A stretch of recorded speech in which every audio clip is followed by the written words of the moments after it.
Isang mapagpalang umaga sa ating lahat, mga kapatid ko kay Kristo, mula sa The Solid Rock Morning Devotion. Isang kagalakan na muli tayo ay makapagbulay-bulay ng salita ng Panginoon sa umagang ito. Mga ilang minutong pagbubulay-bulay ng mga salita ng Panginoon upang papurihan at sambahin ang ating Panginoong Hesukristo. Kapag tinanggap ng isang tao ang kaligtasan bilang isang libreng regalo, maraming bagay ang nangyayari sa atin. Tumanggap siya ng bagong buhay.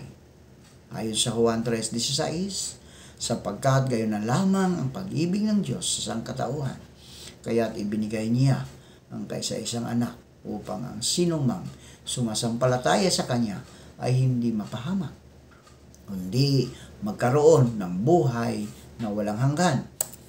Tayo po ay manalangin.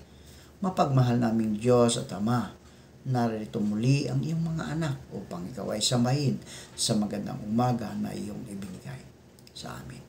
Maraming salamat sa muli mong pagising sa amin sa umagang ito. Maraming salamat sa pag-iingat mo sa aming pagtulog. Sa araw na ito, dalangin namin na kami iyong ingatan sa aming pagpasok sa aming mga trabaho, pag-aaral, sa aming pagdadrive ng mga sasakyan. Ilayo mo kami sa kapahamakan, bagkus gamitin mo kami bilang pagpapala sa iba. Maraming salamat, Panginoon, sa walang hanggang pag-ibig mo sa amin. Naway kami ay makasunod sa iyong kalooban dito sa lupa. Dalangin namin, Panginoon, na abutin mo ang aming mga kapatid, kaibigan na may mga sakit. I-restore mo po ang kanilang mga lakas upang sila ay patuloy na makapaglingkod sa inyo at sa kanilang pamilya, Panginoon.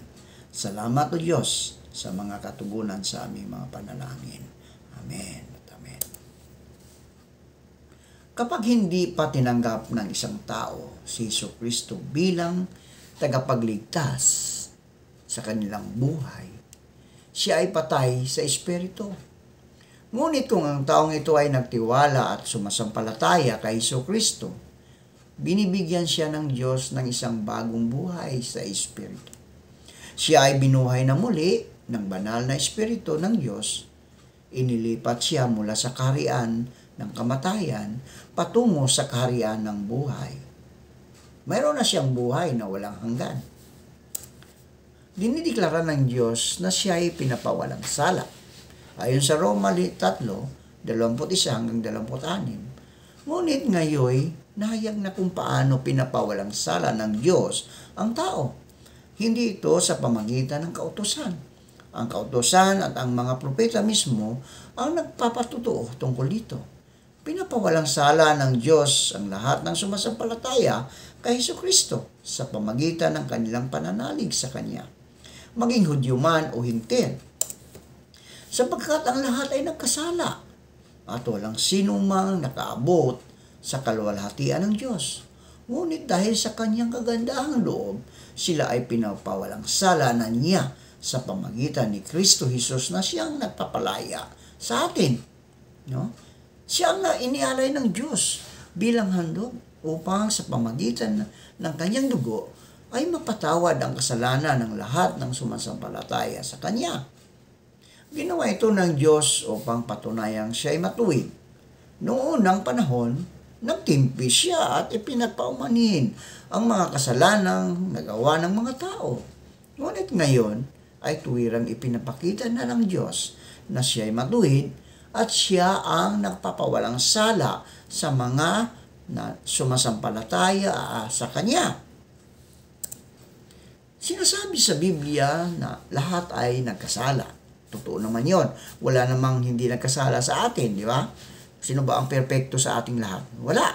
Sabi noon, lahat ay nagkasala. Lahat ay marumi sa harap ng Diyos dahil sa kanyang kasalanan. Ngunit sinasabi sa Biblia na itinutuwid na ng Diyos ang mga tao sa kanyang paningin kapag nagtiwala sila kay Hesukristo. Hindi kailanman nagkasala ang Panginoon. No? Kinuha ng Diyos ang kasalanan natin at karumihan at ipinatong sa Kanya, kay Jesus, doon sa cross ng Kalbaryo. na dapat tayo ay naghirap doon dahil tayo ay mga makasalanan. Diba? Kapag nagtiwala at sumasampalataya ang isang tao kay Hesukristo, nilalapatan na ng Diyos ng kabanalan.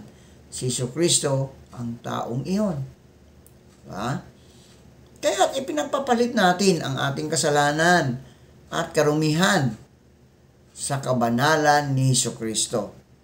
Saka ipinapahayag ng Diyos na wala na tayong pananagutan sa ating kasalanan dahil kinubos na tayo.